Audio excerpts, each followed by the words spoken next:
अस्सलाम वालेकुम dear students, welcome to lecture 15 of computer application. आज के इस लेक्चर के अंदर हम कंप्यूटर एप्लीकेशन अपने इस कोर्स का तीसरा पार्ट स्टार्ट करेंगे जो कि माइक्रोसॉफ्ट एक्सेल है। Microsoft Excel is also a product of Microsoft Office. Microsoft की ही एक प्रोडक्ट है जिसके अंदर हम data entry, reports, calculations, formulas, graph वगैरह जनरेट कर सकते हैं। तो वर्ड और पावर पॉइंट जिस तरह ऑफिस पर्पसेस के लिए यूज किया जाता है, स्टूडेंट्स अपनी असाइनमेंट्स के लिए, प्रेजेंटेशन के लिए यूज करते हैं, तो उसी तरह एक्सेल का भी एक एजुकेशनल और ऑफिस जैसा रोल है, इसलिए इसको माइक्रोसॉफ्ट ऑफिस के सूट में शामिल किया गया। Excel most of the cases data entry के लिए यूज किया जाता है।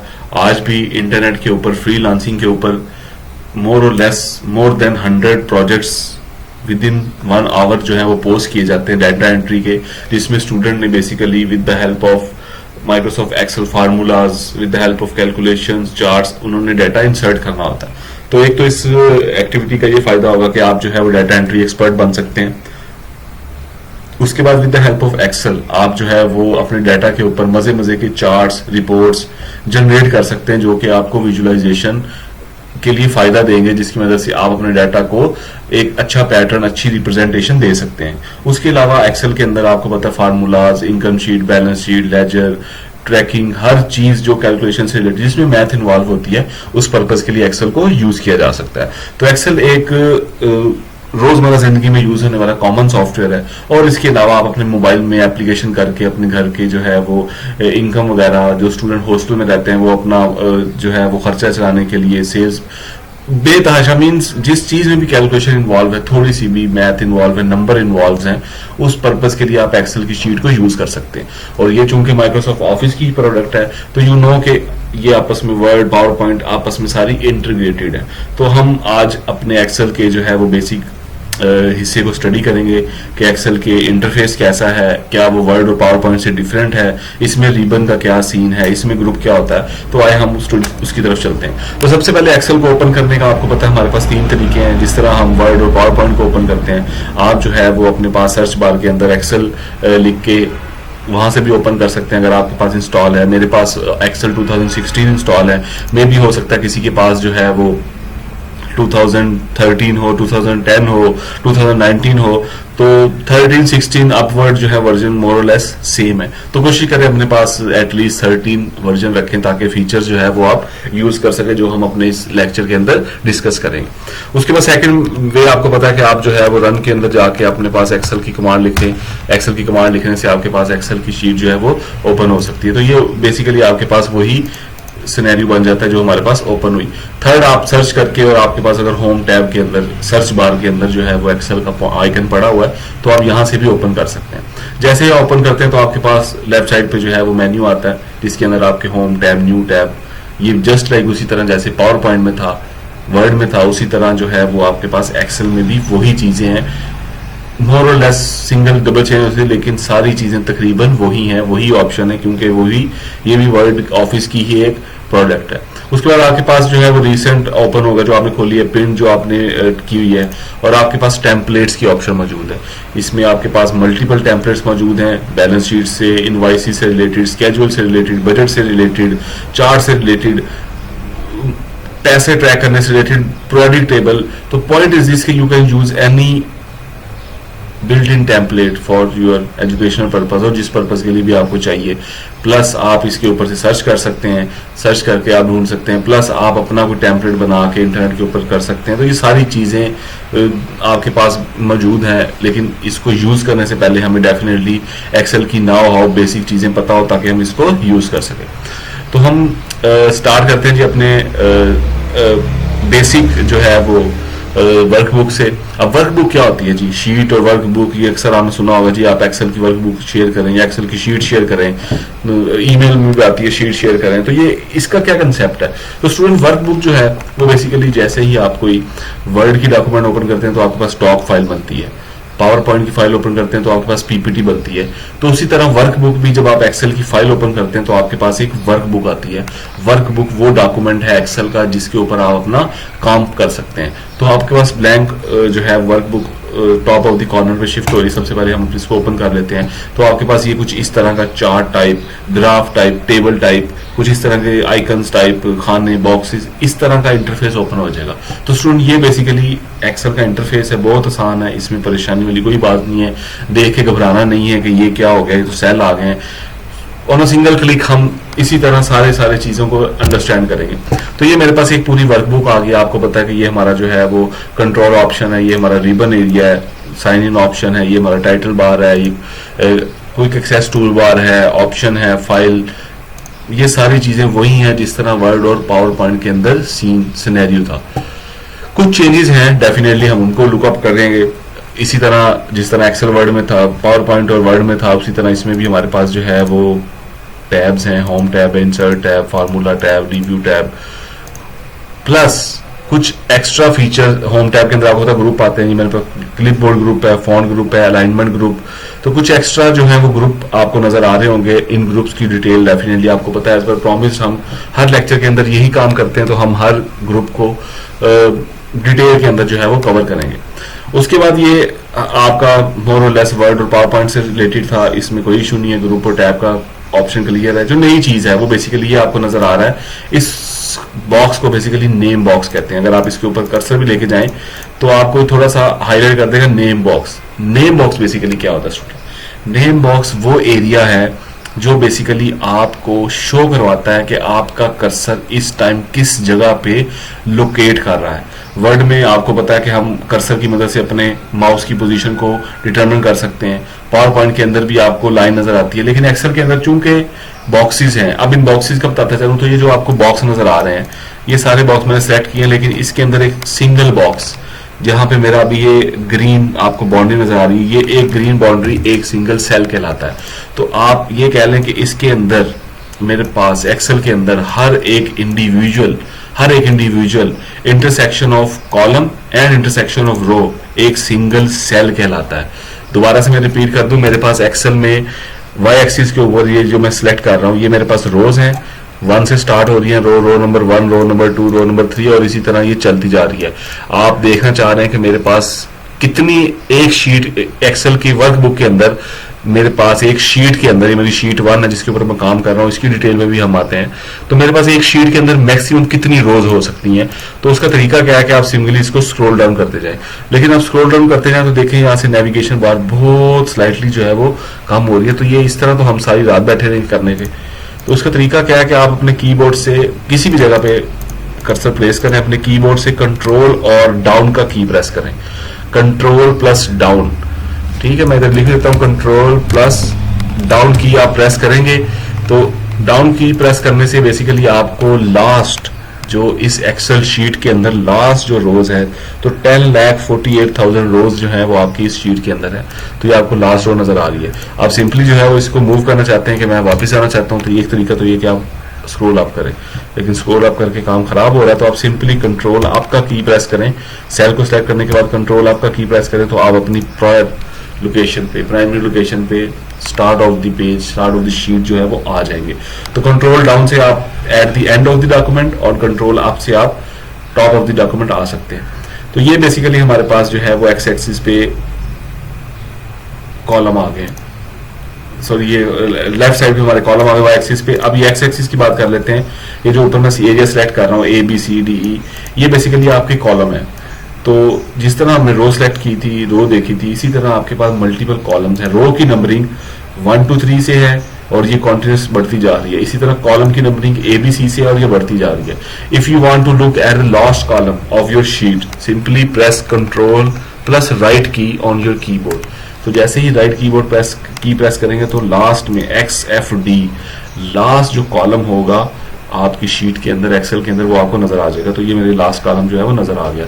आप सिंपली वापस आना चाहते हैं, अपने कीबोर्ड से प्रेस करें की कंट्रोल प्लस लेफ्ट की।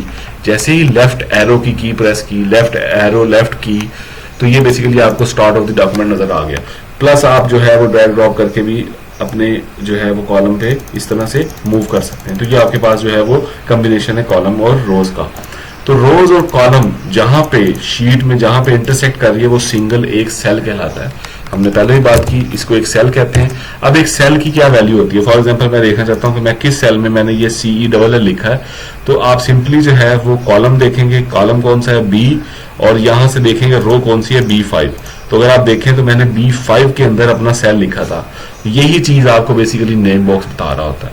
नेम बॉक्स बता रहा होता है कि आपका कर्सर इस टाइम किस सेल के ऊपर लोकेट कर रहा है। आपको आसानी से समझ आ सकती है कि मैंने किस सेल के अंदर चेंजेस करनी है। सिंपली आपको उसका नाम याद रखना है। फॉर एग्जाम्पल मैं इस जगह पे खड़ा हूं, मैं आपसे पूछूं तो ये कौन सा कॉलम, कौन सा सेल होगा, तो ये सेल है जी G, और G के कॉरस्पॉन्डिंग 10।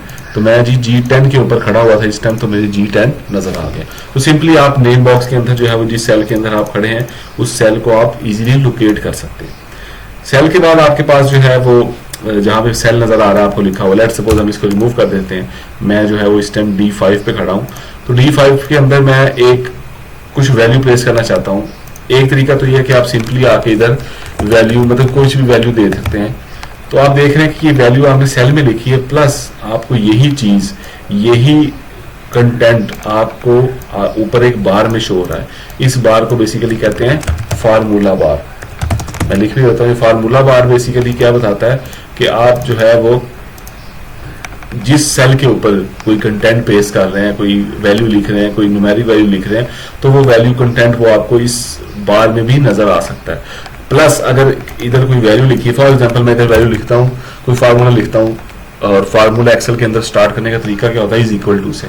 हमेशा इज इक्वल टू से स्टार्ट करते हैं। मैंने इज इक्वल टू लिखा, इज इक्वल टू के बाद सपोज मैं कहता हूँ जी 10 + 20, सपोज 10 + 20 किया, तो अब इसका आंसर क्या है, 30 आना चाहिए। तो जब मैंने एंटर प्रेस किया तो आप देखिए इस पे 30 आ गया। अब D5 में मुझे वैल्यू मिल रही है 30, लेकिन अगर आप फार्मूला बार में देखें तो फार्मूला बार में आपको बेसिकली क्या नजर आ रहा है, इस वैल्यू, इस सेल के पीछे जो फार्मूला लगा हुआ था वो आपको नजर आ रहा है। तो समटाइम ऐसा होता है कि आपने कोई फार्मूला लिखा होता है, समटाइम ऐसा होता है कि आप डायरेक्ट कंटेंट लिख देते हो।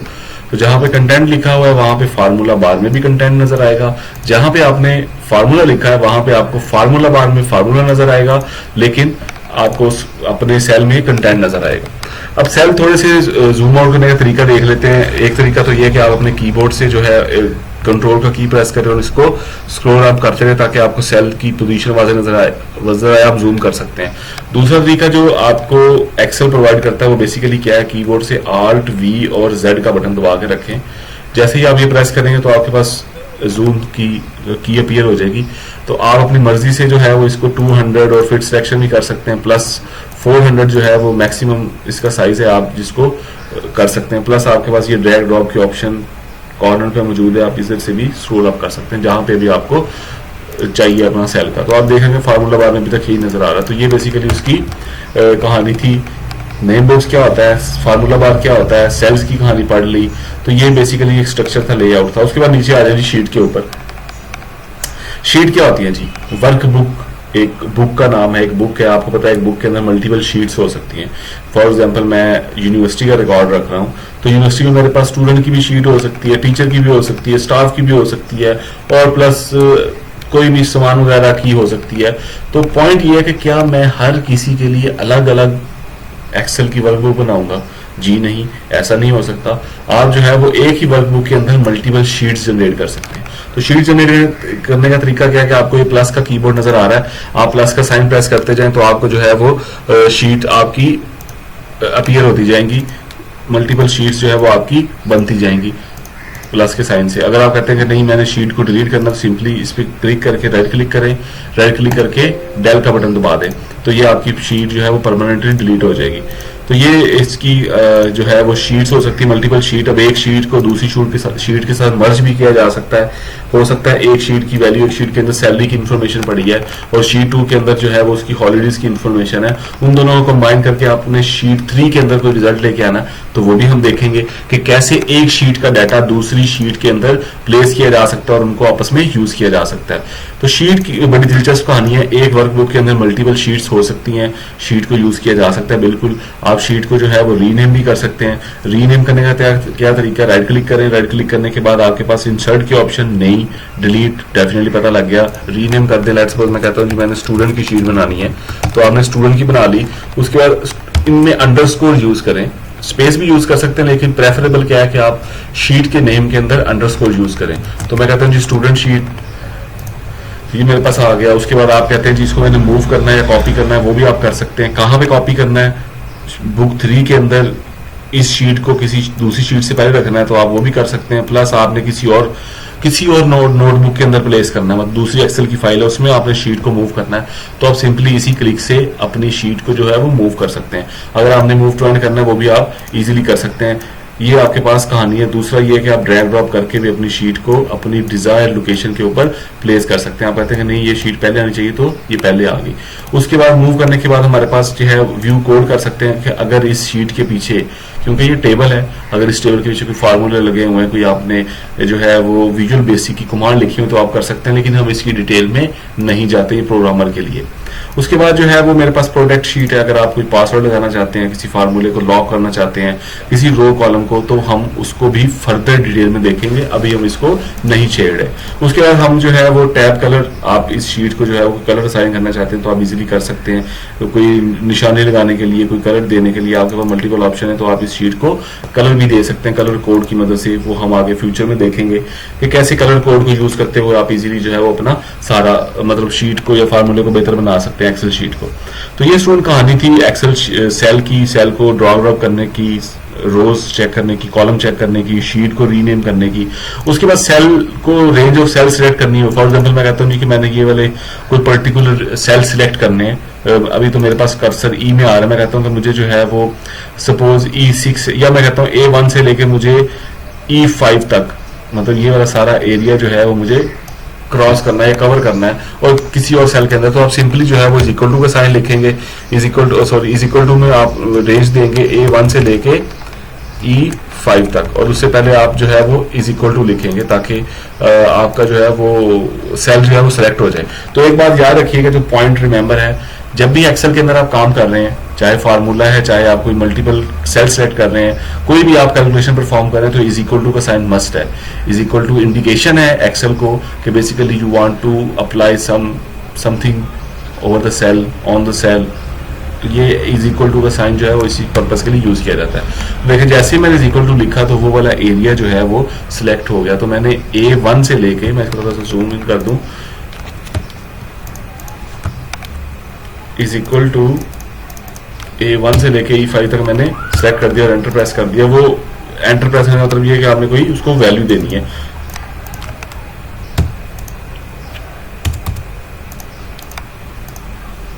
तो ये आपको नजर आ रहा है जो आपका एरिया सिलेक्ट है, आप फार्मूला बार के अंदर इसको चेक कर सकते हैं। तो स्टूडेंट हम जो है वो अब डाटा एंट्री की तरफ चलते हैं।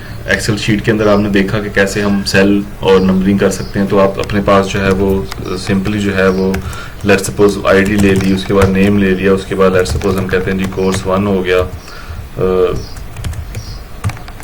कोर्स 2 ले लेते हैं, उसके बाद लेट्स सपोज टोटल। तो ये कुछ हम जो है वो 3-4 कॉलम जो है वो 5 कॉलम जो है वो इनको फिल करते हैं और उसके बाद उस पर बेसिक फार्मूला जो है वो अप्लाई करने की कोशिश करते हैं।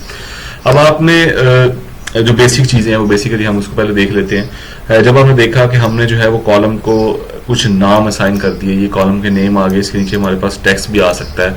अब आप देख रहे हैं कि ये जो कॉलम है बेसिकली जब आप 2 कॉलम के दरमियान में ज्वाइन के ऊपर जाते हैं तो आपको बेसिकली एक एरो नजर आ रहा है। आप इस एरो को ड्रैग ड्रॉप करके अपने कॉलम की विड्थ जो है या हाइट जो है वो सेट कर सकते हैं। फॉर एग्जांपल मैं कोर्स 1 टोटल को थोड़ा सा कॉलम लेंथी कर लेते हैं। जैसे मैं कहता हूँ जी नेम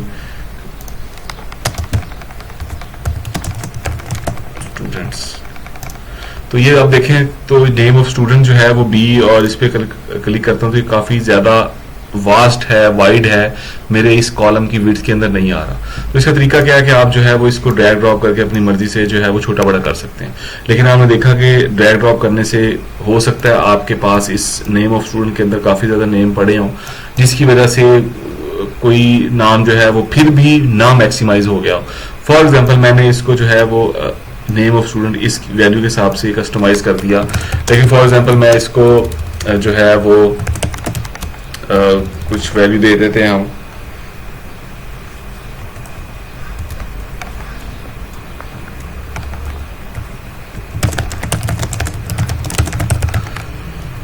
अब आपने सेल के दरमियान में जब मूव करना है तो आप लेफ्ट और राइट एरो, और अगर नीचे जाना है तो अप और डाउन एरो जो है वो यूज कर सकते हैं मूवमेंट बिटवीन सेल के लिए। तो हम उस्मान खाली दे दिया, सेव जब ये दे दिया तो ये बेसिकली आपके पास आ गया। अब आप देखें तो आपने नेम ऑफ स्टूडेंट जो है वो कस्टमाइज कर दिया था, लेकिन अब आपके पास एक नेम, और ये नेम तो हमें नजर आ रहा है रो नंबर 3 के अंदर। व्हाट इफ कि अगर आपके पास 10,000 रोज हैं तो आप इस तरह तो नहीं कर सकते कि 10,000 रोज को जो है वो स्क्रॉल डाउन करके चेक करें कि यार विड्थ मेरे कॉलम की पूरी आ रही है। तो ये विड्थ सेटिंग होती है। तो एक तरीका तो ये है कि आप खुद ड्रैग ड्रॉप करें, वो हमने देख लिया कि इस सूरत में कस्टमाइजेबल नहीं है, ठीक काम नहीं करता, इतना एफिशिएंट नहीं है। दूसरा तरीका क्या है कि आप जो है वो दो कॉलम के दरमियान में, बी और सी के दरमियान में मर्ज, जैसे ही आपको ये साइन नजर है इस पर डबल क्लिक करते हैं। जैसे ही आप इस पर डबल क्लिक करेंगे तो वो ऑटोमेटिकली क्या करेगा, ऑटोमेटिकली इस कॉलम के अंदर जितना कोई किसी रो का मैक्सिमम कंटेंट होगा उसके हिसाब से आपके कॉलम की विड्थ को जो है वो जस्टिफाई कर देगा। तो एक तो कम ज्यादा करने से हो गया, दूसरा ये हो गया कि आप जो है वो प्लस पे डबल क्लिक करें, ऑटोमेटिकली हो गया। प्लस ये है कि अगर आप कहते हैं कि मेरे पास जो है वो 2-3 कॉलम है तो सबकी मैं जैसे इसकी थोड़ी सी विड्थ कम कर देता हूँ, इसकी थोड़ी ज्यादा कर देता हूँ, तो मेरे पास अगर लेट सपोज मल्टीपल कॉलम्स हैं, 10 या 20 कॉलम है, तो क्या सर ये काम मैं सब कॉलम के लिए अलग अलग करूंगा? जी नहीं, आपको अलग अलग करने की जरूरत नहीं है। आप अपने कीबोर्ड से जो है वो उस कॉलम को सिलेक्ट करें, उस डाटा को सिलेक्ट करें जो आपने लिखा हुआ है। अदरवाइज अगर आपको डाटा का नहीं पता लग रहा तो सिंपली आप कंट्रोल ए प्रेस करेंगे तो कंट्रोल ए से आपकी जो शीट वर्किंग एरिया वो सिलेक्ट हो जाएगा। उसके बाद आप किसी भी दो कॉलम के दरमियान में ज्वाइन पे आके डबल क्लिक कर दें तो आप देखें हर कॉलम की विड्थ जो है वो ऑटोमेटिकली उसने सेट कर दी है, जिसको हमने कम ज्यादा भी किया था। लेट सपोज मैं इसको ज्यादा कर देता हूँ, इसको कम कर देता हूँ, मैंने अनअसाइन रखी है, तो आप सिंपली कंट्रोल ए प्रेस करके किसी भी दो कॉलम के दरमियान में आके, कंट्रोल ए प्रेस करके किसी भी दो कॉलम के दरमियान में आके प्लस पे क्लिक करेंगे तो वो ऑटोमेटिकली सारे कॉलम को सिलेक्ट कर देगा। ये दूसरा तरीका था। एक और मेथड भी है जिसकी मदद से आप शॉर्टकट की मदद से कीबोर्ड आप अपने फ्रेंड्स को, अपने रिलेटिव्स को हल्का बाद में इंप्रेशन डालने के लिए आप शॉर्टकट की भी यूज कर सकते हैं। उसका क्या तरीका है कि लेट सपोज जिस तरह मैंने इसको जो है वो फिर इसकी अलाइनमेंट थोड़ी सी खराब कर दी, तो आप जो है वो इसको करने के लिए क्या कर सकते हैं, फॉर एग्जांपल उसकी शॉर्टकट की है, आप अपने कीबोर्ड से ऑल्ट का की प्रेस करें। जैसे ही आपने ऑल्ट का की प्रेस किया तो आप देखें ये ऊपर आपको ऑप्शन नजर आ गए। अब ऑल्ट का की प्रेस करके उसके बाद मैंने उसको छोड़ दिया है, मैंने अब कीबोर्ड से ऑल्ट का की प्रेस नहीं किया हुआ, सिर्फ आपने एक दफा प्रेस करना है। ये एक्सेल के अंदर ये फार्मूला इस तरह अप्लाई होते हैं कि मैंने ऑल्ट का की प्रेस किया। अब उसके बाद आपने, अब आप देखें आपका जो फॉर्मेट का ऑप्शन है, अगर मैं आपको थोड़ा सा पहले दिखा दूं, ये फॉर्मेट का ऑप्शन आपको ये नजर आ रहा है column width, auto fit column width, ये जो ग्रुप नजर आ रहा है आपको होम टैब के अंदर सेल का, इसके अंदर ये नजर आ रहा है ऑटो फिट कॉलम विड्थ। या तो आप डायरेक्ट यहां से कर सकते हैं, अदरवाइज अगर आपने फॉर्मूला रखना है तो मैंने ऑल्ट का की प्रेस किया, ऑल्ट के बाद हर टैब के लिए आप देखें होम के लिए एच आ रहा है, इंसर्ट के लिए एन आ रहा है, पेज लेआउट के लिए पी। तो मैंने किस ग्रुप में जाना है, मैंने होम ग्रुप में जाना है, होम टैब में जाना है, तो मैं एच प्रेस करूंगा। मैंने कीबोर्ड से एच प्रेस किया, अब जैसे ही एच प्रेस किया, एच प्रेस करके छोड़ दिया, उसके बाद आप देखें तो आपको मल्टीपल ऑप्शन नजर आ रहे हैं। फिर क्या आप कीबोर्ड से क्या प्रेस करेंगे, तो जनाब मुझे फॉर्मेट में जाना है, मुझे ओ प्रेस करना है, तो मैंने ओ प्रेस किया। अब ओ प्रेस किया तो आप देखें मेरे पास ये सारी ऑप्शन नजर आ गई। ये वैसे तो मैं आपको दिखा रहा हूं तो आपको साथ साथ नजर आ रही है, लेकिन अगर आप साइमल्टेनियसली उन्होंने सिंगल क्लिक ये सारे की प्रेस कर देंगे, R plus H plus O plus I, तो अब आई प्रेस करूंगा, मैंने कीबोर्ड से आई प्रेस किया तो आप देखें मेरे कॉलम की जो है विड्थ वो ऑटोमेटिकली सेट हो गई। तो ये बेसिकली इस फार्मूले का यूज होता है। तो मैं दोबारा से रिपीट कर रहा हूं कि ऑल्ट एच ओ आई, तो मेरे कॉलम जो है वो बेसिकली उसको सिलेक्ट किया, सॉरी, ऑल्ट एच ओ आई, तो ये देखें मेरे कॉलम जो है वो बाय डिफॉल्ट सेट हो गए। सिलेक्शन करनी थी, वो पार्ट मिसिंग था, तो सिलेक्ट करके आप इस फार्मूले की मदद से भी अपने जो है वो टेक्स्ट को उसका सेल जो है वो उसको सिलेक्ट कर सकते हैं। तो ये ऑप्शन थी सेलिंग के लिए। आपने सेल की विड्थ सिलेक्ट कर ली, मल्टीपल सेल हो, मल्टीपल कॉलम्स जो है वो उनकी विड्थ आप ऑटोमेटिकली सेट कर सकते हैं। उसके बाद नेक्स्ट हमारे पास जो इंपॉर्टेंट चीज है वो बेसिकली है फिल हैंडलर। बड़ा इंपॉर्टेंट इंटेलिजेंट एक्सेल का टूल है। उसका तरीका क्या है जी कि आप फॉर एग्जांपल जिस तरह मैंने आईडी में 1 लिखा है, अब आप कह रहे हैं कि ऑटोमेटिकली जितने भी नीचे रोज आ रहे हैं, जितने भी नीचे आईडीज आ रहे हैं, उनको ऑटोमेटिकली इस 1 से नेक्स्ट वाला साइन हो जाए। 1 2 3 4 5 फॉर एग्जाम्पल 5 स्टूडेंट का रिकॉर्ड है, 10 का रिकॉर्ड है, तो मुझे हर स्टूडेंट के लिए आईडी ना लिखना पड़े, ऑटोमेटिकली जब भी मैं स्टूडेंट लिखूं तो वो खुद से नेक्स्ट इंक्रीमेंट कर दे, तो ये मेरी जांच छूट जाए। तो उसका तरीका क्या, सिंपली आप जब इस पर क्लिक करते हैं, अगर मैं थोड़ा जूम कर दूं तो ये देखिए आपको ग्रीन कलर का जो है वो सेल के बॉटम राइट पे एक डॉट नजर आ रहा है। जब जैसे ही आप इसके ऊपर कर्सर लेके जाते हैं तो वो प्लस का साइन नजर आता है। तो उसका सिंपल तरीका क्या कि आप इस वैल्यू को जो है वो ड्रैग ड्रॉप करके दूसरे सेल के ऊपर जो भी नीचे एडजेसेंट सेल आ रहे हैं उसके साथ आप रेप्लिका करना चाह रहे हैं। तो जैसे ही मैंने फॉर एग्जांपल मैंने 10 स्टूडेंट का रिकॉर्ड रखा था, तो मैंने 10 सेल तक 11 सेल तक, क्योंकि पहला हमारा जो है वो कॉलम सेल है, तो मैं 11 तक ला के इसको जो है वो कर दिया। अब इसमें सब में वैल्यू 1 आ गई है। अब मैंने इस चीज को चेंज करना है, तो सिंपली आप क्या करेंगे, आपको प्लस का साइन नजर आ रहा है, इस पे क्लिक करेंगे आप, तो ये आपको आ रहा है फिल सीरीज। जैसे इस फिल सीरीज पे क्लिक करेंगे तो इट मींस कि वो ऑटोमेटिकली 1 2 3 4 इसी नंबरिंग में, इसी ऑर्डर में आपकी वैल्यू जो है वो रिप्लेस करता आएगा, क्योंकि फार्मूला लगा हुआ था फार्मूला, अदरवाइज ये इसी सीक्वेंस में फिल सीरीज जो है वो आपको रो वाइज ऐड कर देगा। अगर आप कहते हैं कि मैंने सीरीज चेंज करनी है, फॉर एग्जांपल मैं कहता हूँ जी 1 और 5 इसके दरमियान में गैप है, तो आप सिंपली जो है वो इन दोनों को पकड़ के लास्ट वाले को जो है वो करने के बाद इस तरह आप ऑप्शन नजर आ रही है, आप इसकी फॉर्मेटिंग चेंज कर सकते हैं, लेकिन यानी हम इसको जो है वो रेप्लिका कर रहे हैं। तो लेट्स सपोज मैंने ये 13 तक किया, तो आप देखें इन दो नंबरों के दरमियान में जो गैप था 1 5 के दरमियान 4 गैप था, 4 9 4 का गैप आ गया, फिर 4 का, तो इसी गैप में, इसी ऑर्डर में, इन दो सेल के दरमियान में जो रिलेशनशिप जो पैटर्न था उसी ऑर्डर में उसने रिप्लेस कर दिया। लेट्स सपोज मैं 1 2 लिखता हूँ, फिर मैं इन दोनों को करने के बाद जब दोबारा से रेप्लिका करता हूँ तो ऑटोमेटिकली आ जाएगा। तो इन दोनों तरीकों से आप अपने सेल को जो कंटेंट है इस फिल हैंडलर की मदद से रिप्लेस कर सकते हैं, ऑर्डर कर सकते हैं। तो ये बेसिकली फिल हैंडलर का काम था। आप इसको और भी जो है वो जिस अब ये सारा कॉपी होगा, इसको चेंज करने के लिए आप सिंपली जो है वो फिल सीरीज करेंगे ताकि नेक्स्ट ऑर्डर आ जाए। तो ये डिफरेंट तरीके हैं, आप इसकी प्रैक्टिस करें ताकि आपको पता लगे कि सेल के अंदर वैल्यू कैसे रेप्लिका होती है। टेक्स्ट की वैल्यू भी हम रेप्लिका कर सकते हैं इसी तरह, लेकिन हम उसको बेसिकली छोड़ देते हैं क्योंकि हर खाने में जो है वो सेव खान आएगा। सिर्फ फॉर्मेटिंग आपको चाहिए तो फॉर्मेटिंग ले आएगा, बाकी आप जो भी टेक्स्ट लिखेंगे उसी फॉर्मेटिंग में आ जाएगा। तो लेट्स सपोज मैं जो है वो इन दो कोर्सेज के नंबर ऐड करता हूँ। अब एक और तरीका क्या है कि आप सिंपली जो है वो डाटा, वो सेल्स जहां पे आपने डाटा इंसर्ट करना है उनको पहले सिलेक्ट कर लें। फॉर एग्जांपल मैंने ये 6 सेल्स के अंदर डाटा इंसर्ट करना है और कर्सर मेरा अभी स्टार्ट में यहाँ पे है। उसके बाद माउस को साइड पे करते हैं, कीबोर्ड पे लेट्स सपोज कोर्स 1 में मैं मार्क्स लिखता हूँ 70, उसके बाद एंटर प्रेस किया, ऑटोमेटिकली वो नेक्स्ट सेल के ऊपर आ जाएगा। तो एंटर का प्रेस किया, उसके बाद लेट्स सपोज 30 लिखा, फिर एंटर प्रेस किया, लेट्स सपोज मैंने लिख दिया जी 75, फिर एंटर प्रेस किया। तो आप देखिए कि ऑटोमेटिकली वो एंटर प्रेस करने के साथ साथ आप लेफ्ट राइट एरो भी यूज कर सकते हैं, लेकिन ये सेल की रेंज इसलिए स्पेसिफाई की गई है ताकि गलती ना हो, आप एंटर प्रेस करके नाम इजीली जो है वो मार्क्स आप एंटर कर लें। तो let's suppose G 32 marks, 45 marks और 65 मार्क्स। तो ये बेसिकली आपने किए तो ऑटोमेटिकली आपके जो सेल सिलेक्ट थे उसके अंदर डाटा इंसर्ट हो गया। तो ये बेसिकली हमने जो है वो एक शीट सी बनाई, उसमें अंदर डाटा इंसर्ट कर दिया। अब नेक्स्ट आ जाते हैं जी टोटल के ऊपर। टोटल बेसिकली क्या है कि मैं कह रहा हूँ कि मैं इन दोनों का टोटल जो कि 102 है और इन दोनों का टोटल 75 है और इन दोनों का टोटल 140 है, तो मैं इनको ऐड करके इस जगह पे शो करवाना चाह रहा हूँ। और मैं इसके लिए फार्मूला या कोई बिल्ट इन फंक्शन या जो भी चीज यूज करना चाहता हूँ वो कर सकते हैं। तो इसके लिए हमारे पास बेतहाशा तरीके हैं। आप कहेंगे सर आपने इतनी जल्दी जो है वो इनका सम कैसे बता दिया? तो आप देखेंगे जब भी आप कीबोर्ड से माउस की मदद से अपने इस एक्सेल शीट के अंदर नंबर को सिलेक्ट करते हैं, सबसे लास्ट पे इसी दो वैल्यूज के अगेंस्ट सबसे लास्ट पे एवरेज, काउंट और सम की वैल्यू शो हो रही है, जो बता रहा है कि इसके अंदर इनका सम 102 है, दो वैल्यूज हैं और इनकी एवरेज 51 है। तो ये सारी चीजें प्री डिटर्मिन है, प्री सिलेक्ट है, लेकिन हम यही चीज इस जगह पे चाह रहे हैं इस टोटल के अगेंस्ट। तो उसका तरीका क्या है कि आप सिंपली इनको सिलेक्ट करके, एक तरीका तो ये है कि आप अपने कीबोर्ड से Alt = का की प्रेस करें। जैसे फॉर एग्जांपल इस टेक्स्ट को सिलेक्ट किया, सिलेक्ट करने के बाद Alt = सिलेक्ट करेंगे तो वो ऑटोमेटिकली जो आपने टेक्स्ट सिलेक्ट किया हुआ है उन दोनों को ऐड करके यहाँ पे ऐड कर देगा। उसके बाद आप जो है वो अगर इस जगह पे रखते हैं तो वो ऊपर वाले सेल को भी ले सकता है। अगर आपने सिलेक्ट नहीं किया तो मेक श्योर कि जहां पे आप रख रहे हो और आप जब Alt = का की प्रेस करते हो तो टेक्स्ट या नंबरिंग जो है वो स्पेसिफाई की हो कि किस ऑर्डर में। अब मैंने चूंकि इस ऑर्डर में अपने सेल को करना है, इन दोनों को सिलेक्ट करने के बाद मैंने सेल नहीं मेंशन किया, alt is equal to press किया तो ऑटोमेटिकली उसने सम करके मुझे दे दिया।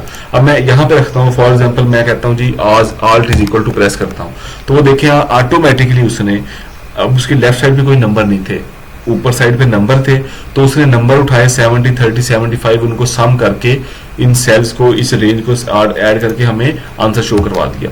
तो ये basically is equal to, sorry, alt is equal to, तो ये उसने बेसिकली हमें सम बता दिया करके। ये तो था स्टूडेंट आसान तरीका, लेकिन आप कह रहे हैं कि हमें सर ये नहीं चाहिए, हम जो है वो खुद से लिखना चाहते हैं। ये जो सम का फंक्शन है ये बेसिकली बिल्ट इन फंक्शन है। बिल्ट इन फंक्शन यहां से भी आपको नजर आ रहा है, ऑल्ट जिस तरह ये सम का फंक्शन नजर आ रहा है, लेकिन फंक्शन बिल्ट इन फंक्शन में और फार्मूले में क्या फर्क है।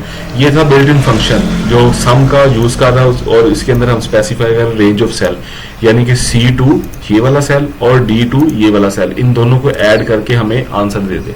मैं कहता हूँ मुझे ये चीज नहीं चाहिए, मैं अपनी मर्जी से फार्मूला लिखना चाह रहा हूँ। तो अगर आपने अपनी मर्जी अपना फार्मूला लिखना है, जो हम फार्मूला लिखने चाह रहे हैं, तो फार्मूले के लिए मुझे ये दो वैल्यू ऐड करनी है। तो सिंपली आप क्या करें, इज इक्वल टू, इसको सिलेक्ट करें, सेल को सिलेक्ट करें, सिलेक्ट सेल। जब आप इज इक्वल टू लिखते हैं किसी भी सेल के अंदर, उसके बाद आप जाके जहां पे भी अपने इस माउस के कर्सर को जहां पे भी क्लिक करते हैं वो सेल बेसिकली यहां पे अपीयर हो जाएगा। तो ये स्टूडेंट बड़ी मिस्टेक होती है, अक्सर स्टूडेंट जो है वो गलती कर देते हैं, फार्मूला लिखते वक्त बड़ा झंझट हो जाता है, क्योंकि सेल ही हर चीज है आपकी एक्सेल के अंदर। सेल बड़ा इंपॉर्टेंट जो है फैक्टर है। सेल को आपने हेर फेर करती है तो आपकी सारी एक्सेल शीट जो है वो खराब हो सकती है, सही हो सकती है। तो सेल को जरा समझना है। तो इज इक्वल टू C2 के मैं कहता हूं मैंने ये नहीं लिखा, मुझे पता है कि ये वैल्यू मेरी कहां पड़ी हुई है, मेरी वैल्यू ये C2 में पड़ी हुई है। तो इज इक्वल टू C2 मैंने सेलेक्ट किया, जैसे मैंने C2 कीबोर्ड से प्रेस किया ऑटोमेटिकली 70 आ गया। अब जब तक आप इस फार्मूले को कंप्लीट नहीं करते, ट्राई करें कि आप अपने माउस को किसी दूसरे सेल में क्लिक ना करें, क्योंकि गलती से भी आप सेल पे क्लिक कर देंगे तो आपकी वैल्यू डिस्टर्ब हो सकती है, आपका फार्मूला गलत हो सकता है। एनी हाउ किसी भी स्टेज पे फार्मूले को चेक करने के लिए आप देख सकते हैं कि ये आपको नजर आ रहा है उस सेल के ऊपर क्या फार्मूला लगा हुआ है। C2 किया, उसके बाद कीबोर्ड से प्लस इंटर किया, अब आपने इसके अंदर D2 इंटर करना है, तो सिंपली D2 लिख दिया। जैसे ही D2 लिखा देखें तो आपको नजर भी आ रहा है कि इस फार्मूले के अंदर ये दो सेल्स सिलेक्ट है। अब आप एंटर प्रेस करें, जैसे ही एंटर प्रेस किया तो आप देखें 102 आ गया। अब इसके अंदर भी फार्मूला लगा हुआ है, इसके अंदर सॉरी फंक्शन अप्लाई हुआ है। फंक्शन कौन सा है, सम वाला, जो बता रहा है कि C3 से D3 को, C3 और D3 को ऐड करके F में पेस्ट कर दो। और इसके ऊपर फार्मूला कौन सा अप्लाई हुआ है, इसके ऊपर C2 प्लस D2 जो हमने अपना फार्मूला लिखा है। तो स्टूडेंट इसमें फार्मूला लगा हुआ है और इसमें लगा हुआ बिल्ट इन फंक्शन। तो ये फार्मूला फंक्शन का जो है वो सिनेरियो था, हमने देखा आज के लेक्चर के अंदर कि कैसे हम जो है वो मल्टीपल सेल्स को सिलेक्ट करके उनके अंदर basic formula plus minus multiply और ये सारी चीजें आप अप्लाई करके देख सकते हैं। सेल की वैल्यू आप दे सकते हैं, इनको कलर दे सकते हैं। तो आप हमारे पास प्लस अगर आप कहते हैं कि सर नहीं मुझे ये वाला नहीं चाहिए, मुझे जो है मैंने अपना जो है वो फंक्शन लिखना है, फॉर एग्जांपल सम का, तो simply is equal to some करें। जैसे ही आप सम इज इक्वल टू सम लिखेंगे तो आपके पास काफी ज्यादा वैरायटी भी आ जाएगी। फॉर द टाइम बिंग सम को ही ले, सम इफ भी है, प्रोडक्ट भी है, लेकिन हम सम लेते हैं। उसके बाद ओपनिंग ब्रैकेट देते हुए आपने नंबर देने हैं, जिन नंबरों को आपने ऐड करना है। अब यहाँ पे 30 लिखेंगे तो डेफिनेटली 30 आएगा, लेकिन हम चूंकि सेल का ऐड कर रहे हैं ताकि कल को अगर इस सेल के अंदर कुछ चेंजेस भी आए तो फार्मूला सही रहे। अगर ये नंबर कल को अपडेट भी हो तो पीछे फार्मूले की वजह से ना हो। तो अगर आप लेट्स सपोज मैं कहता हूँ 30 प्लस 40 कर दिया और ब्रैकेट क्लोज करनी है, एंटर प्रेस किया तो 70 आ गया। अब लेट्स सपोज ये 45 था, इसका सम 75 आना चाहिए था, तो मैं लेट्स सपोज कल को इसके नंबर 80 कर देता हूँ, तो फिर भी फर्क तो नहीं पड़ा। इस पे फर्क पड़ना चाहिए था, क्यों? क्योंकि हमने वैल्यू इसकी स्टैटिक रखी हुई है।